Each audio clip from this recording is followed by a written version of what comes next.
Can an older and more depleted Bruce Wayne save a dystopian Gotham City from itself? Well, let's hop into the pages of Batman Beyond the White Knight issue number 2 and find out together, shall we? So then, as the comic opens up, we're treated to a flashback. It seems a month ago, Terry McGinnis tracked down Mr. Fix, the hired gun who killed his father, Dr. Warren McGinnis. Terry beat this thug within an inch of his life and might very well have killed him too were it not for Dick Grayson and the GTO showing up. Here's the thing though, the former Nightwing doesn't drag Terry off to jail, instead he drags him before Derek Powers. Derek says that he and Warren were actually best friends and that they talked a lot about Terry. Powers also knows full well about Terry's own history as a juvenile delinquent, but he says that he can use his powers and connections to completely expunge his criminal record if only Terry joins him in finishing the secret project that he and Warren were working on. Wow, what an interesting inverse of Terry's origin from the Batman Beyond cartoon show. Now it's Derek Powers who takes him in instead of Bruce Wayne. And yeah, I was mistaken in my previous video. I thought he was talking to Bruce. I guess I just have facial blindness for gray-haired older white dudes. Now speaking of Bruce, he escaped from prison at the end of the previous issue only to be met with a horrifying hallucination of Jack Napier back from the dead. Only, wait for it, this Jack isn't a hallucination at all. Instead, he's some sort of a highly advanced AI program that was implanted in Bruce's own head during his last battle with the Joker, all the way back during the first White Knight story, which makes a lot of sense because if you remember, one of the parts of Jack Napier's big plan to fix the city was to try and use Mad Hatter tech. The dynamic between Bruce and Jack is really awesome too because they keep referring to each other as Batman and Joker respectively. Even the art showcases this idea too because their shadows are cast to look like Batman and Joker. Bruce is having a hard time handling this revelation and ends up having a panic attack. Well, he thinks it's a heart attack, but the Jack AI says that he's fine, he's just freaking out right now, and honestly, it's surprising Bruce doesn't freak out like this more often,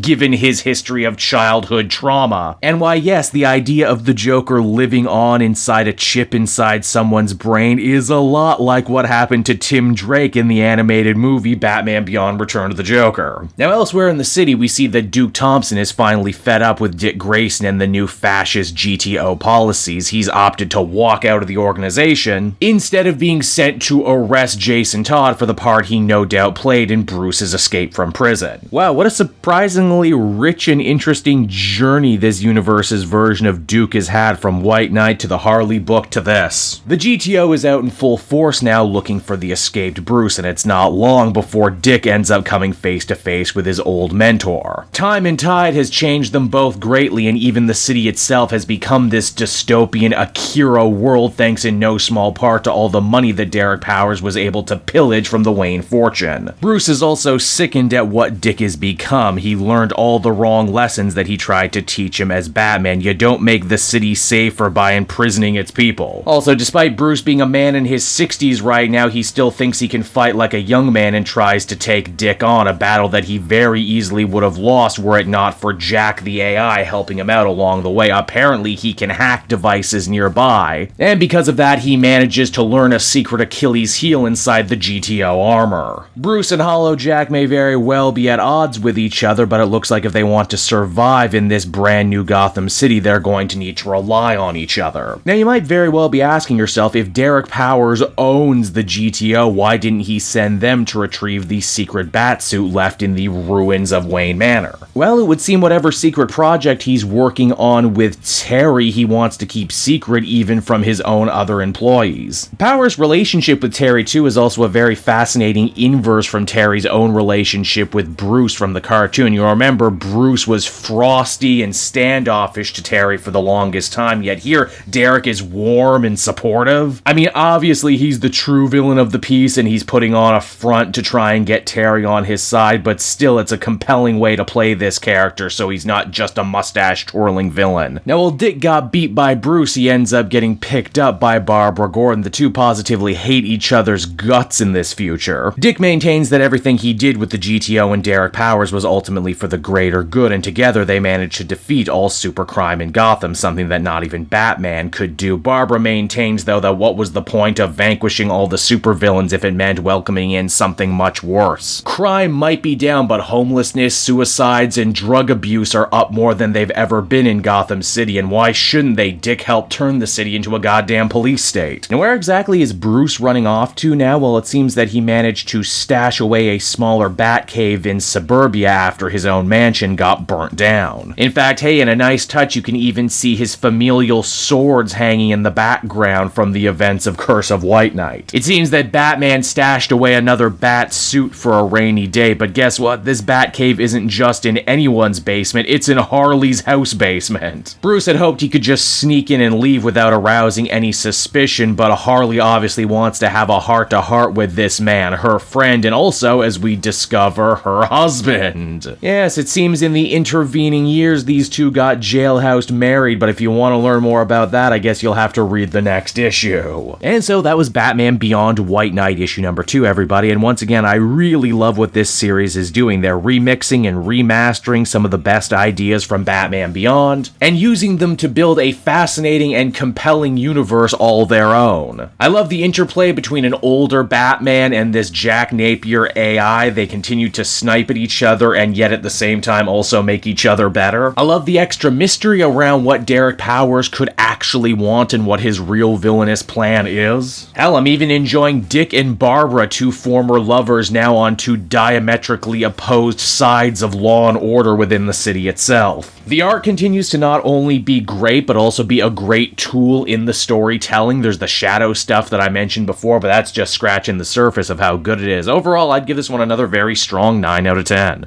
Hey there everyone, it's your old pal Cape Joel again, thanking you so much for watching to the end of the video. I hope you enjoyed it, and if you did, why not check out my Amazon link down in the description. Yes, that's right, the Cape Joel channel officially has its own Amazon storefront now. You can pick up a comic or anything else for that matter, and if you did, you'd really be helping me in the channel. So with that out of the way everyone, I will see you again next time. Bye-bye.